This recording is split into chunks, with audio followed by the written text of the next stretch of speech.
P-pop group na BINI. Lumaki na ba mga ulo nila simula nang sumikat sila?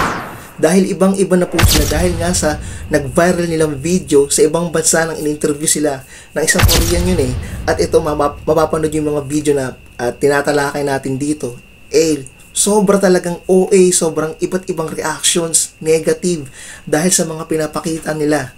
Sa reaction nila may mga negative 1 pang nagbigay, negative 0. Grabe naman. Okay. Me too. My first time. Pati pag i-English, kala mo talaga dayuhan sila.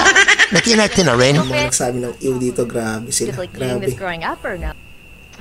It's yummy, but sorry, I'm not a fan of What? It Not tastes a like fan of Do Pope. you guys have memories of like eating this growing up or no? It's yummy.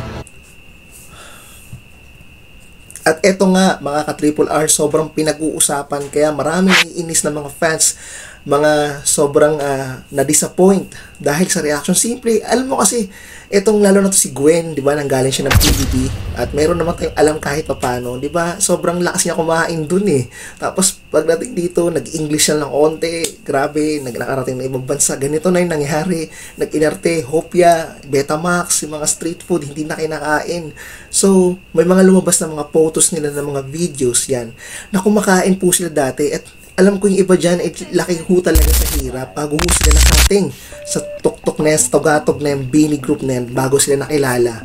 So, sobrang marami na inis. Ano ba yun? Hindi ba sila galing Filipino? Kasi, alam mo, yung mga ibang bansa, mas okay pa yung mga Hollywood star o yung... Kasi meron ako napapanood sa mga ibang bansa na kumakain sila ng Filipino food, yung balot, di ba? Yung mga street food, sinusubukan nila, pero nagugustuhan nila kahit first time na nakatikim, di ba?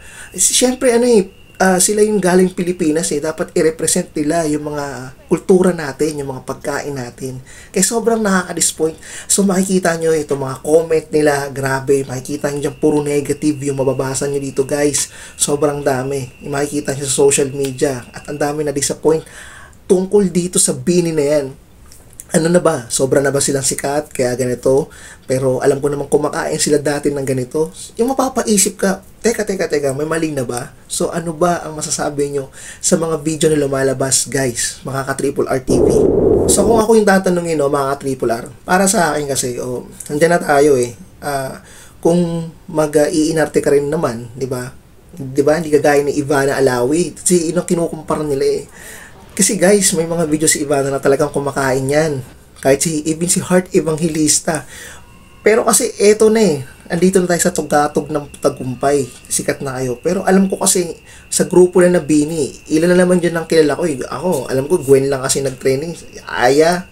Yun lang, sa dami kasi nila, ilan ba silang member? 7. I'm not sure kasi guys, hindi kasi ako fan nila.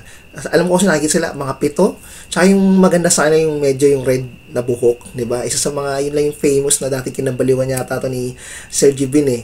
So yun lang ang akin. Para sa akin naman kasi, Filipino sila eh, Filipina. Alam niyo naman na kinakain nila to guys. At alam ko bakit ganito na naging reaction nila. Nung nasa ibang bansa sila, ini-interview sila ng isang foreigner doon, di ba? Na, alam ko, di ba, ini-interview yung pinapakita, si Koreana yata to. Di ba, nag-guest sila sa isang TV show doon, nag-i-English, syempre, kaya natin mo English, syempre, nasa ibang bansa sila eh. So, ganito na, ka-OA, ka-arte, di ba? Biglang, boom, ganito na lang. Hindi ko rin maintindihan kung bakit. So, pag ganyan ang inasal nyo, mawawalan talaga kayo ng fans. No, BINI, ito lang advice ko, mawawalan talaga kayo ng fans. Ukol dito, sobrang trending, pinag-uusapan kayo. Until now, lumalabas sa mga newsfeed. Kahit nga even sa newsfeed ko, ayaw ko sanang talakayin to kasi hindi naman ako, fan. Pero dahil nasa viral, syempre, ito yung ating reaction video is, bibigyan natin ng suggestion na hindi tayo dapat, tumingin, diba may kasabihin na, marunong tayong tumingin. Diba? Kung saan ka nang galing, diba? Kahit nasa tugatog ka ng tagumpay.